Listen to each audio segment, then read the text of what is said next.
The following program is sponsored by Adams Financial Concepts.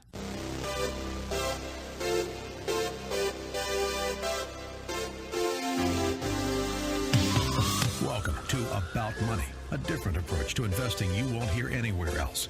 Your host, Mike Adams, is a registered investment advisor and works with investment portfolios exceeding over $100,000 in net worth and has a proven track record of managing long-term investments, surpassing the markets in the long term. The information shared in the following program is for educational purposes only, and any investment advice given may not be suitable for all investors. And now, here's Mike.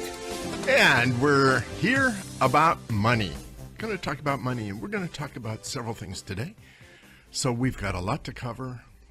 We've got a great guest today. You want to hear what he has to say.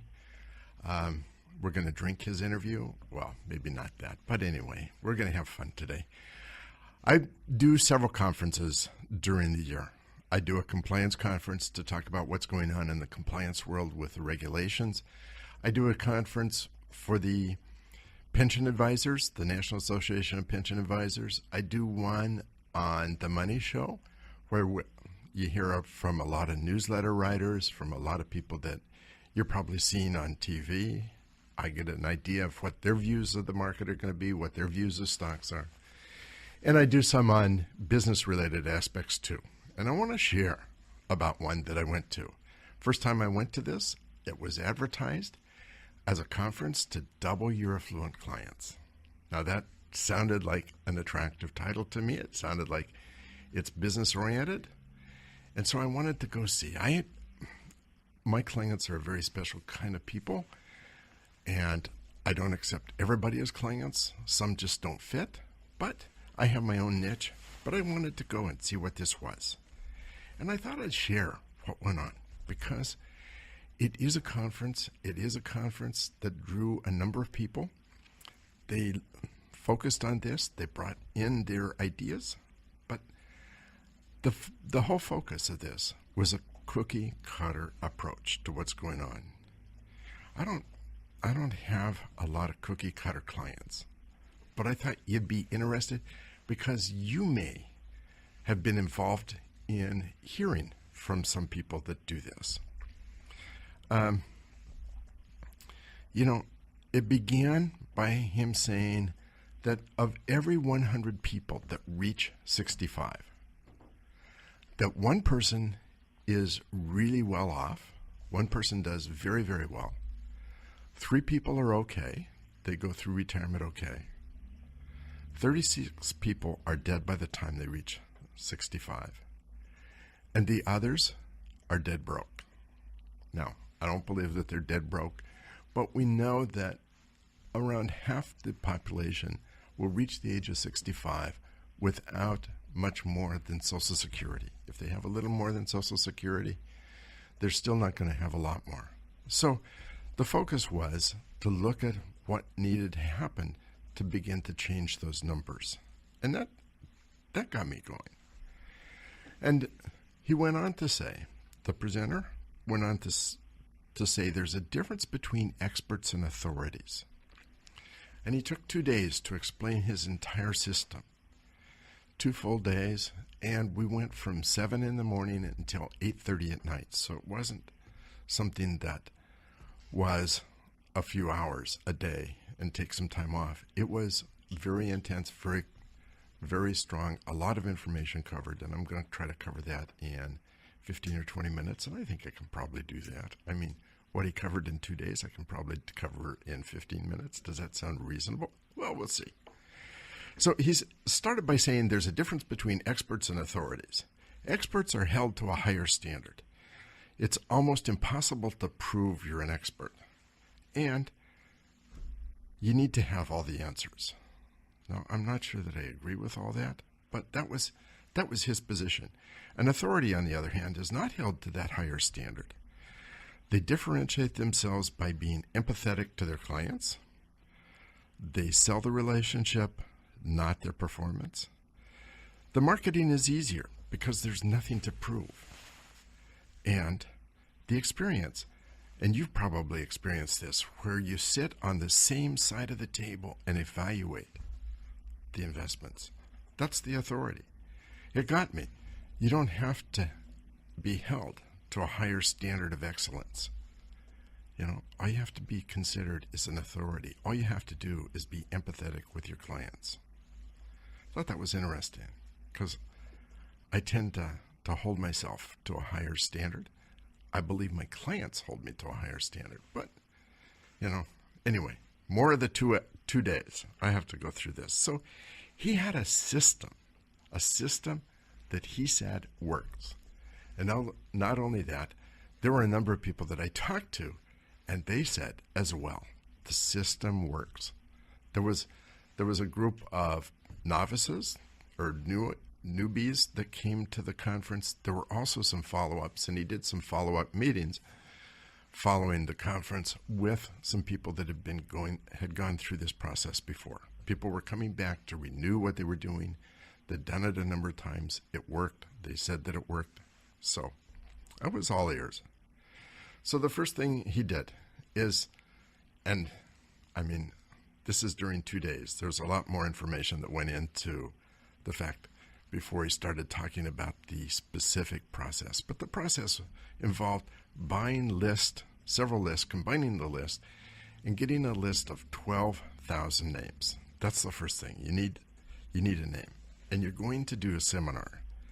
And you're going to send out 3 mailings to 12,000 people. You're going to send out mailings 3 times. And then when people say they're going to sign up for the seminar, there's a letter that goes out to the people that are going to show up at the seminar. And when you get to the seminar, Scott Kepler, who was running the conference, he has a video. You'll do the introduction to the video, and it's a special video where you introduce Scott Kepler, and then Scott Kepler tells the people at the seminar how wonderful you are and how wonderful you're going to be, and it's a canned presentation. The only thing is you get to do a special introduction on the video to introduce Scott Kepler. But there's more. It sounds like an infomercial, right? Oh, but that's not all. That's not all. There's more. 2 for 1. No, it's not 2 for 1. There's more because he also lets you write the introduction to a book that you hand out to everyone.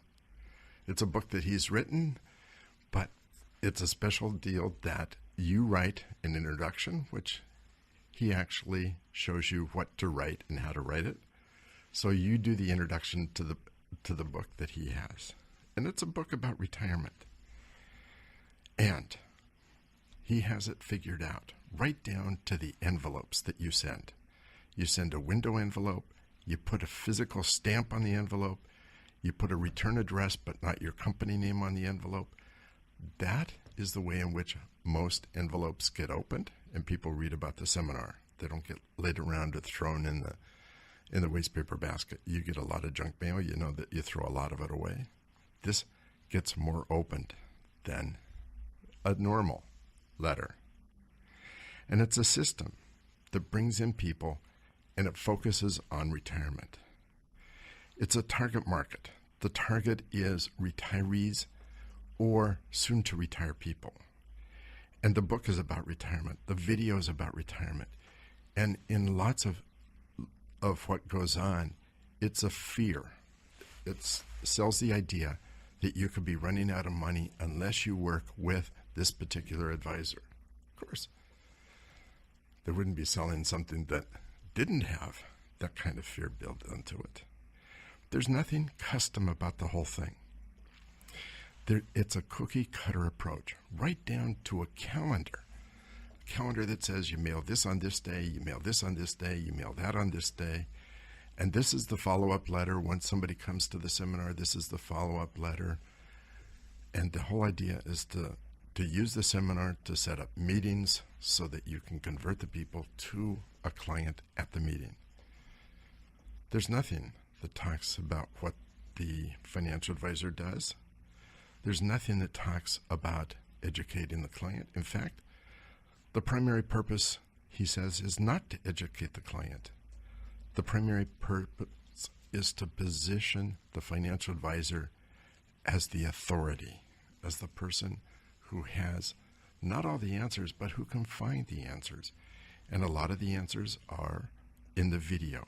and in the book. The other thing that goes into it is building credibility. And during the conference, we had a chance to take our picture with Jack Camberry, who wrote the Chicken Soup for the Soul books. And there was a couple other people. The idea is to get your picture taken with him, get it autographed, get a book, several books that were written. Those books get autographed by the author, all saying how great you are. It's all to lend credibility to your presentation so that you can be, that the person that you're talking to, the advisor, the broker, is a person that has a great deal of credibility. There's nothing in that whole presentation that talks about performance or what they're going to do for you. There's nothing that tells you that you're actually going to come out the other end in a better position than when you went in. It's not a sales job. It's not meant to be a sales job. It's, in fact, meant to take away, because if you don't sign on that time to go to the appointment, you might not get the chance again. If you don't sign up at the appointment to be a client, you might not get the chance again. It's not a sales thing to push you into buying something. It's a takeaway kind of thing. It's a cookie cutter kind of thing. It never addresses the needs for those who are concerned about running out of money. That's something we'll come back and talk about right after this commercial break. Don't go away. Got more to cover. About Money with Mike Adams will resume in a moment.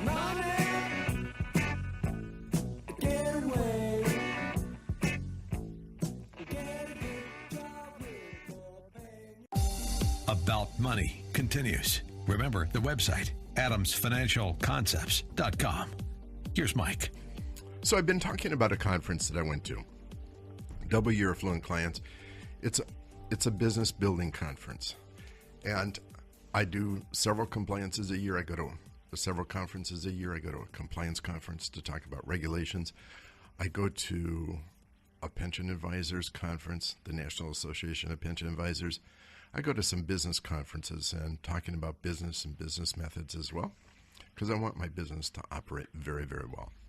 And every once in a while, I go to a conference like this to see what other people in the industry are doing, how they're acquiring clients. But in that whole conference, if you heard the first part of the segment, there's nothing that talked about what's in the best interest of the client. Nothing. Zero. Zip. Nothing. There was nothing in that whole presentation about people who were worried about running out of money. Oh, yeah. You create the fear that people are going to run out of money. But how do you assure that they're not going to run out of money? And there are people who come in with so little money that it's impossible for me to do anything. And I do a lot with what we have. But for those people, most people that come to see me are worried about running out of money, but we get them through that whole process. There was nothing that talked in that whole conference about people who thought good is not good enough. There was a book that was written called Good to Great. A lot of business owners have read the book, where good may not be good enough to keep people from running out of money. People need to have a great return. And I see that fairly often. I see a lot of people that come with a good portfolio, but it's not great, and it's not going to keep them from running out of money. There was a recent article in Wealth magazine that talked about retirees not planning enough on healthcare cost. And it reminded me of a client who came to me in August of 2000. She'd been to several other financial advisors who told her that unless she changed her lifestyle, she was going to run out of money. This is a person that had 2 chronic diseases. She had a significant amount of money that was going out for medications. And what they said is either she was going to have to sell her house, move into a little place, and use that money to supplement her income, or she was going to have to cut back on her medications, neither one of which really appealed to her, and especially since she'd just gone through a divorce. When I kept her going for all those years, because good was not good enough. She needed great, not good enough. But in that conference I went to, nobody talked about what's in the best interest of the client. It was all focused on a cookie cutter approach to get the clients in the door. And what you do afterwards, who knows? There's a tendency in my industry to do that. A couple of years ago, I went to another conference, similar kind of thing. Rick Edelman is the third most recognized name in the financial industry. Jim Cramer is first, Susie Orman is second, Rick Edelman is third. And he had a cookie cutter approach as well. He said, he was setting the stage. He said that clients are more experienced and better educated. They've gone through 1987. They've gone through the recession of 94. They've gone through the dot-com. They've gone through the Great Recession. Margins are being squeezed. Fees are being pushed down. There's more regulation. There's more technology. And the competition is growing. So for him, it's coming up with a program. And he has a program. He does 800 seminars. He does a year. Writes a book a year. He does radio. He does TV. He does all these things, all those platforms. And what he's built is a system with 130 or 150 advisors. He's got over 30 offices, but it's all a cookie cutter approach. The advisor office has a desk, a coffee table, and a chair. The desk is U-shaped, faces the window, so when clients come in, you swivel the chair around and you face them across a coffee table. They're sitting on a couch. And everything that's on the table and all the literature is Rick Edelman written and provided. Maybe he doesn't write it all. I have doubts that he writes it all. But it's all authored by him. There's chocolate everywhere. And the whole presentation is a canned presentation. Oh yeah, it's run into a computer so they can call it a customized presentation. But he told the story during the presentation that I heard. He told the story of a financial advisor who got sick. Another financial advisor gave exactly the same presentation he would have given as if the person wasn't there. That's how candid it is. Now tell me, does this look like it's something that is in the client's best interest? Is it something that is really focused on what the client does? The fact is, and people in my industry realize that what we have is very difficult to quantify, very difficult to evaluate. You can make an analogy with the attorney who won a lawsuit or won a motion, whereas another one might have lost it. How can you tell? Or the doctor who saved a patient's life rather than another doctor who would have lost a life. Failures are obvious. If a lawyer loses a motion or if a doctor loses a patient, that's obvious. If a financial advisor is losing money for a client, that's obvious. But when you've got a market that's going up, how do you evaluate that? How do you know for sure that your financial advisor is doing the right job? How do you know that what everything is going on is in the best interest? How do you know if good is good enough? How do you know if good shouldn't be great? That's the problem. And the big firms, I worked for big firms for 18 years. The idea was to sell the relationship, not the performance. Make people like you. Don't worry about how well you're doing. Make people like you because they won't have any comparison. And especially if they can get you to consolidate all your assets in one place, you have no comparison from one place to another. It's not based on facts. It's not based on actuality. It's based on emotions. That kind of emotion of having a financial advisor who empathizes with the client. That's why they sell the relationship and not the performance.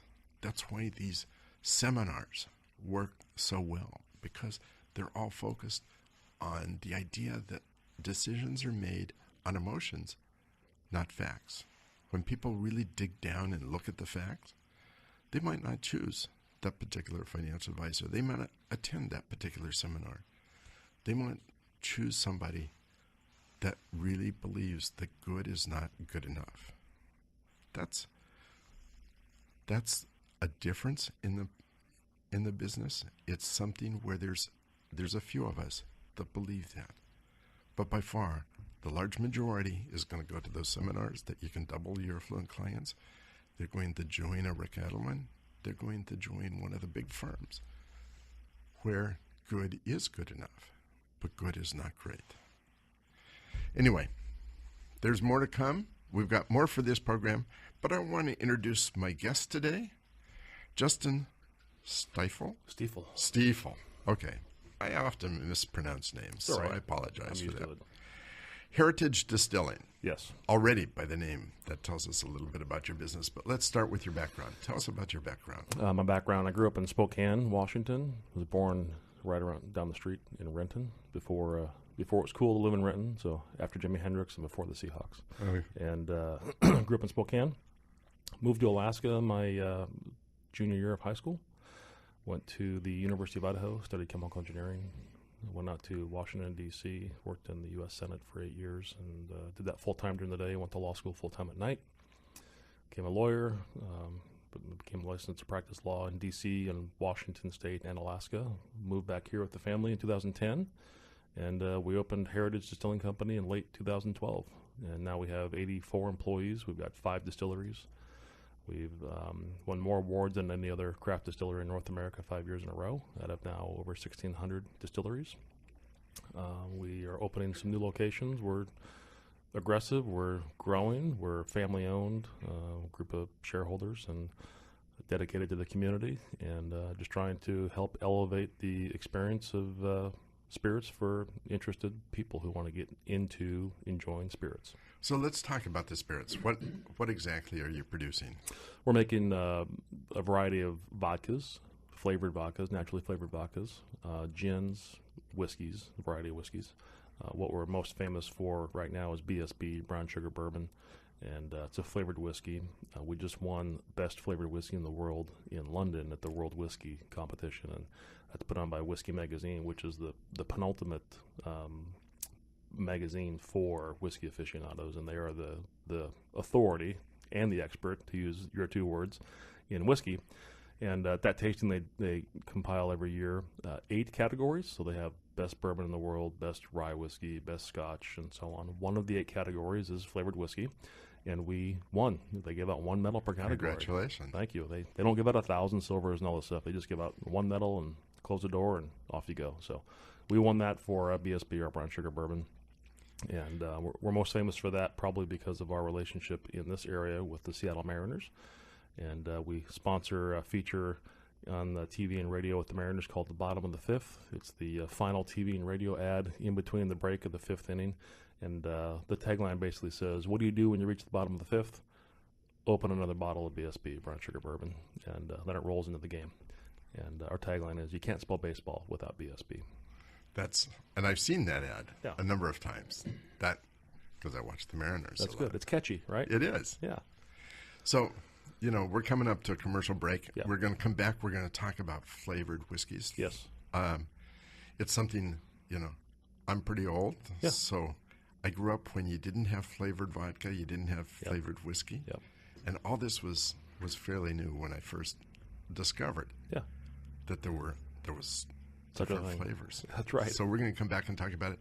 If you, the listener, have missed some of the programs, you can hear these by checking our podcast and YouTube. We're on both, so don't miss either one. You can also check our blog on our website, adamsfinancialconcepts.com. And if you have questions, you can tweet about money. We're there too. We'll be right back after this break.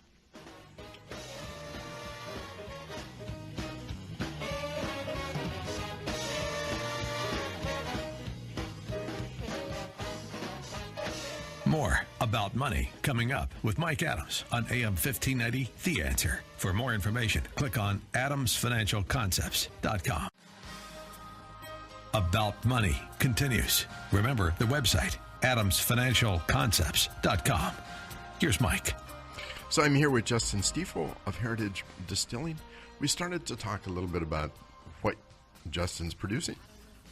I have a whole question about this flavored whiskeys, flavored vodkas. Sure. Now flavored gins. Flavored gins? Yes. Tell us where the concept came from. Because it's a fairly new concept. It's fairly new in the last 10 years, I would say. So it started in late 90s, early 2000s. Big manufacturers started realizing they could do what we call line extensions. So they could take their brand X, think of any of the largest brands in the world for vodka as an example, and they would say, we already occupy this shelf space at the retail area, and we want to get our brand out there, and we have all this ethanol, industrial-made ethanol. Let's add some flavors, and let's get 2 or 3 or 4 of those on the shelf, and let's broaden the billboard of our brand on the shelf, and let's utilize some of this ethanol we're making simply by adding some additional flavors, and let's open up the vodka market to younger people. And let's make it more interesting for bartenders to begin to make cocktails at the bars and restaurants using flavored vodka. So you started to see that real big push. You see it in the craft space. So we're a craft distillery, smaller production, usually regionally focused. And you see it as an opportunity to do a line extension for vodkas. But our philosophy at Heritage Distilling Company is it should be natural.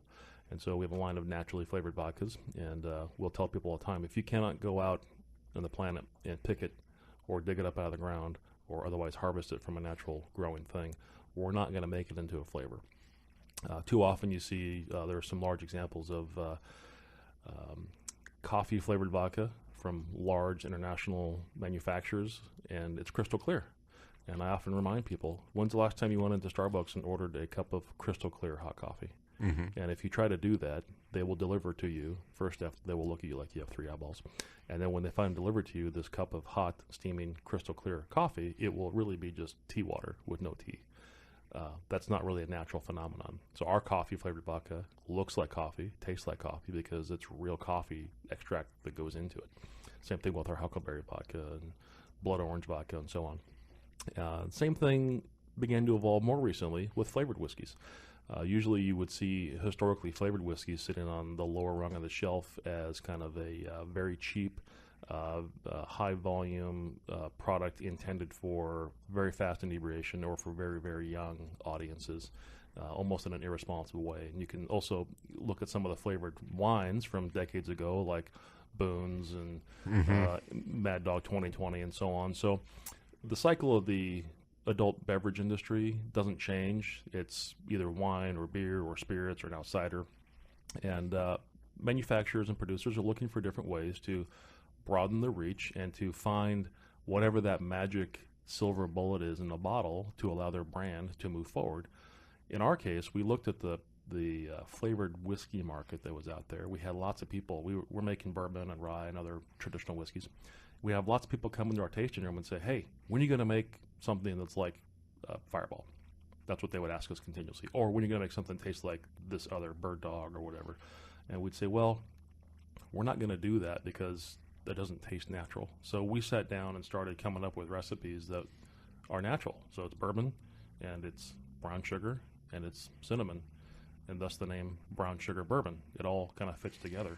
And it's all natural, and it's winning awards, and people like the flavor of it because it tastes amazing. It's easy to drink. It's very smooth. It's easy to spell. Almost anybody can spell BSB. They can get it right the first time. For sure they can get it right the second time. And it's one of those things where it's the fastest growing segment of the spirits world. It's flavored whiskey. It's growing faster than any other segment. And what we're finding is that you have a lot of kind of younger and millennial folks who are getting into it because they don't want to taste the other mass-produced stuff. We have a lot of women who are now wanting to get into what we call brown spirits. They want to get away from red wine or white wine. They want to get into brown spirits. And they haven't found one that fits their palate type until they try VSB. And it gets them so that they can try it. They begin to move in that direction. You're seeing interesting things happen on TV if you watch television shows, especially shows that have high-powered personalities with lead female actors in the roles. So these are shows with female doctors, female lawyers, female judges, female politicians who are holding high office. And when you watch the shows now, and they're going to the bars or they're having a drink in their office, they're not asking for wine. On the TV show, they're asking for whiskey. And you see this phenomenon shifting because the populace is shifting. For the last 21 years, the growth of spirits has outpaced beer and wine. beer is flattening, and you read all the trade press right now. Beer in some markets is actually in decline, volume-wise. Mm-hmm. There's a food fight going on, literally. Wine is kind of keeping its steady, almost above flat pace, and spirits is just on a tear. And we see that as a 20-year movement moving forward. Let's go back a second, because distilling in the state of Washington didn't happen 20 years ago. It didn't happen 11 years ago. It Okay. became legal in 2008. In 2008. Legislature enacted a law that said we're going to allow the Liquor Control Board to issue permits for distilling to happen, craft distilling, just like they had done for craft breweries 25 years before and wineries before that.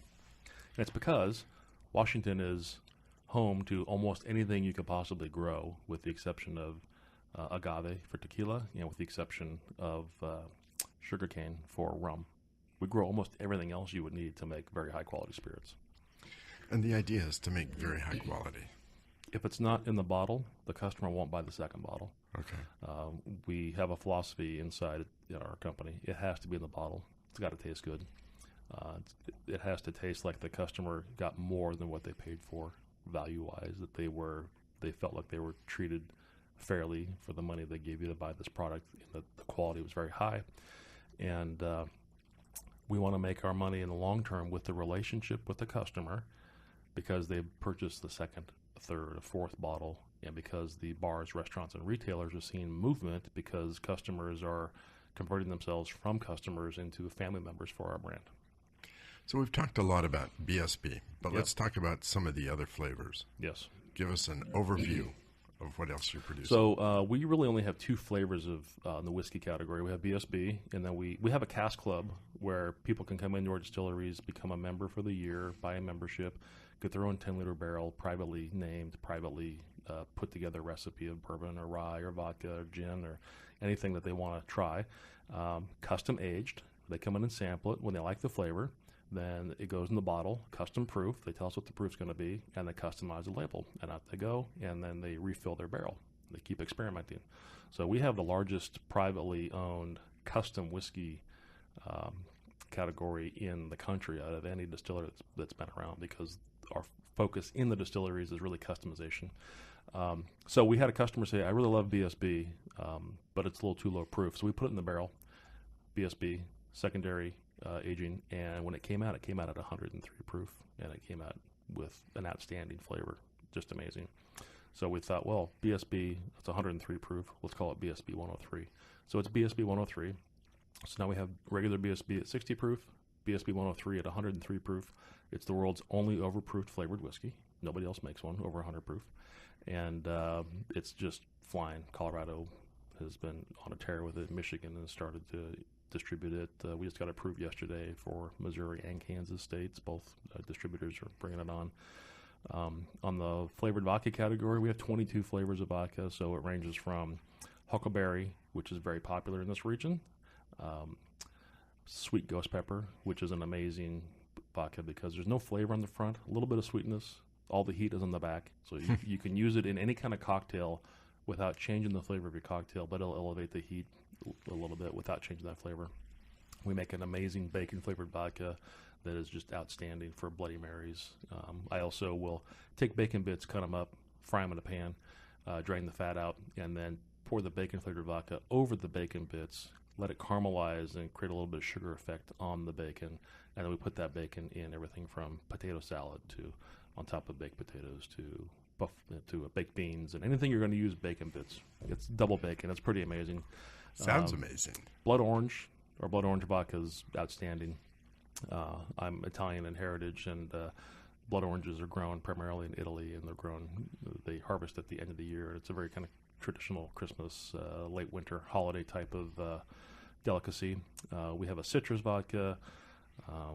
We partner with Dimitri's Bloody Mary mix. Dimitri is a real person who lives here in Seattle. He's got the #1 Bloody Mary mix in the country.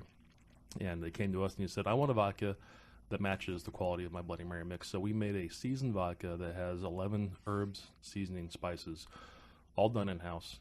And it is an amazing vodka by itself to mix with the Bloody Marys. Elevates the complexity of the cocktail, deeper, richer flavor. But we also found if we inject that seasoned vodka into pork or into chicken or into turkey and let it marinate overnight before you cook it, it has an amazing additive flavor to both the juiciness and the flavor of the So I want to meat. ask before we commercial break, Yeah. where will people find your spirits? So we have a lot of products.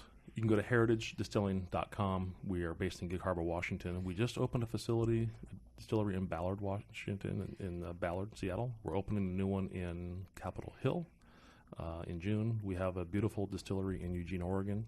If you go to eastern Washington to the city of Roslyn, next to Suncadia Resort, we have a beautiful 10,000 square foot distillery there. You can go in and get samples at any of them, buy bottles, and then most retailers around the state of Washington, Oregon, and 20 other states have one or more of our products now. That's awesome. Yeah. So people should go taste. Taste, put it I in your mouth, and you'll love definitely it. intend to do so. Yeah, absolutely. So I don't know that I will taste every single one. Not in one sitting. Not in one sitting, for sure. No, you don't want to do that. Thanks for being on the program. It's awesome. Thank you. It's an incredible thing that you've done. Thank you. And we do have an offering that's open right now. People are interested, go to heritagedistilling.com and they can become a shareholder. Awesome. Okay. We're going to come right back after this commercial break and got a lot more to talk about. Don't go away.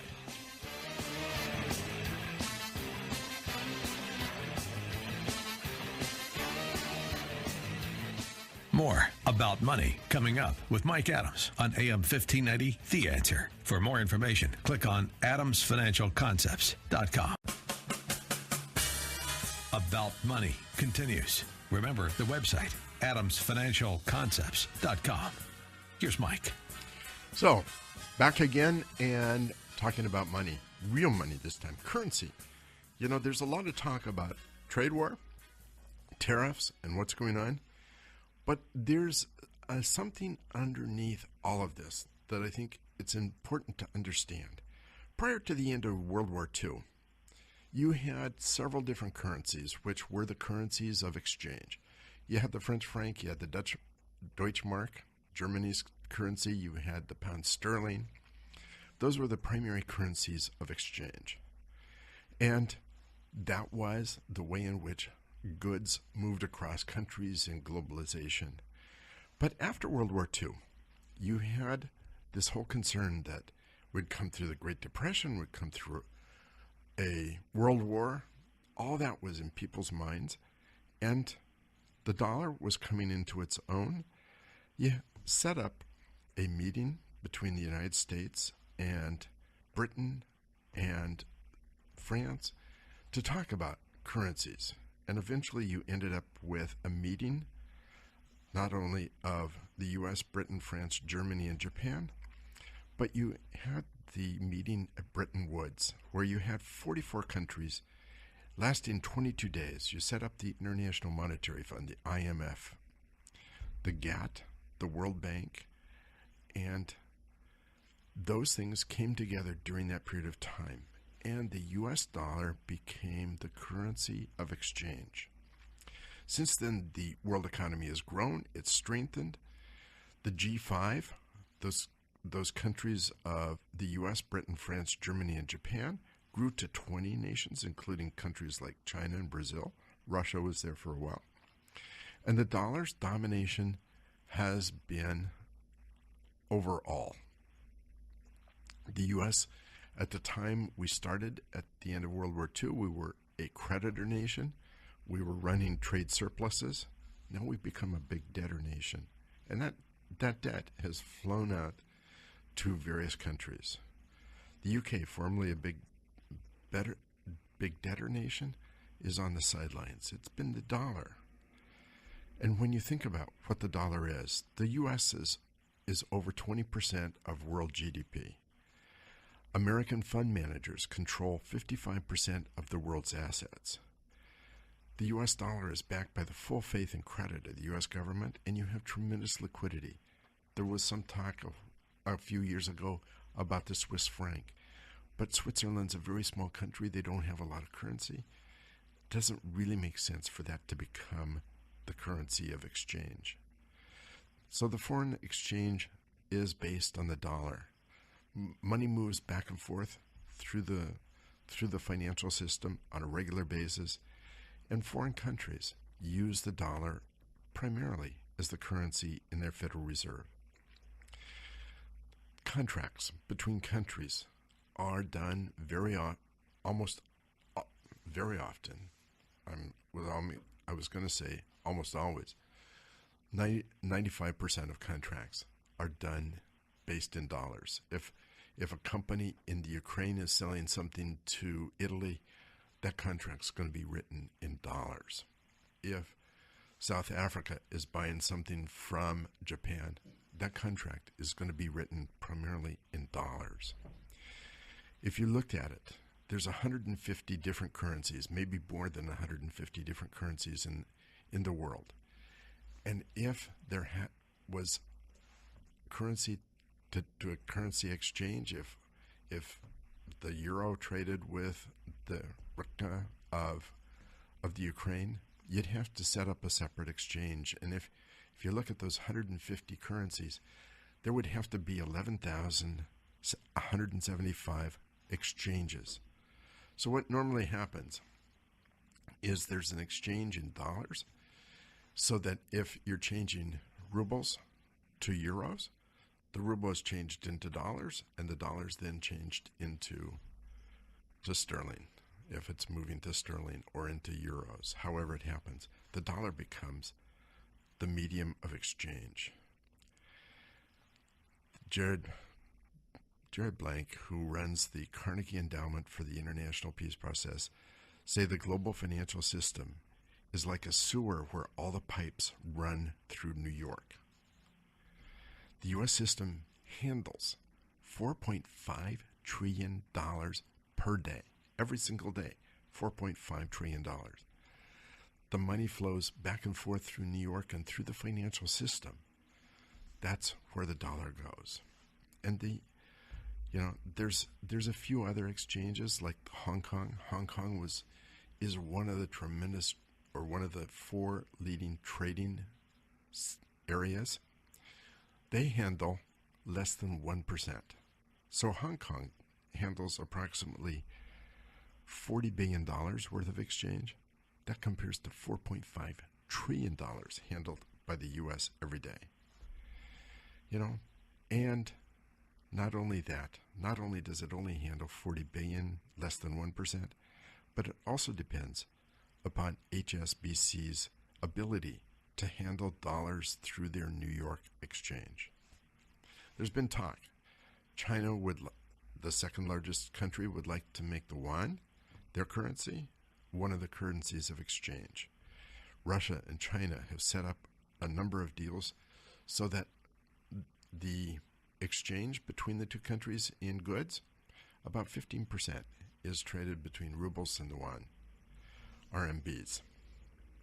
That's an exchange that's set up.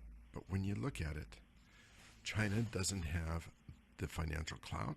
They don't have the trust in their currency, and they don't have a wide enough spread. But that's happening. How does all that fit into play today? Well, with the U.S. withdrawing from the Iran Accord, there's a lot of concern about what can happen and what will happen over that whole thing, because the U.S. has said any company trading with Iran will be sanctioned. And the sanctioning is by sanctioning how they trade in dollars. The U.S. has the system set up so that companies, if they try to trade, are going to be blocked. If you look, just a couple months ago, we set up and sanctioned the Russian aluminum producer, Russet.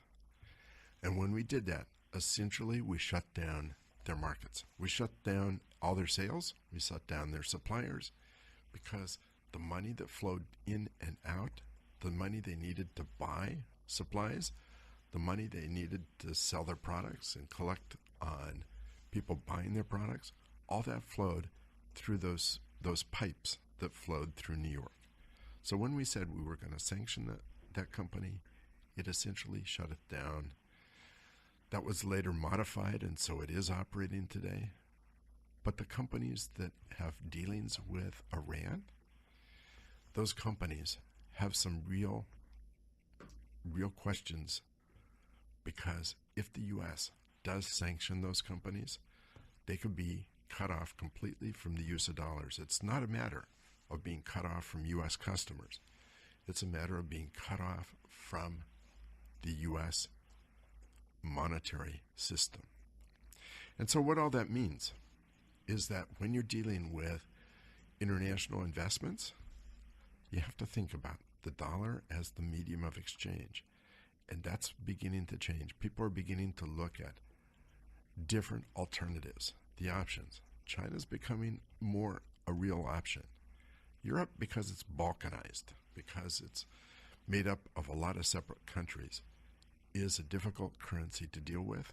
But even there, people are talking about moving the piping to make the euro one of the currencies of exchange. It's easy today with handheld computers to make the exchange from one currency to another. We could be seeing that more and more. It will affect investments. So we'll see where things go. I'll be back next week. We've got a lot more to talk about. We only just began to cover the situation this week. Till next week. You've been listening to About Money with Mike Adams, a registered investment advisor. If you'd like more information about what you heard today, or about Mike's investment philosophy and strategy, or if you'd like Mike to evaluate your own portfolio, click on adamsfinancialconcepts.com. That's adamsfinancialconcepts.com. The information shared in the preceding program was for educational purposes only, and any investment advice given may not be suitable for all investors. Join us again next Saturday at noon for more About Money with Mike Adams, here on AM 1590. The Answer. The preceding program was sponsored by Adams Financial Concepts. The following program is sponsored by Adams Financial Concepts.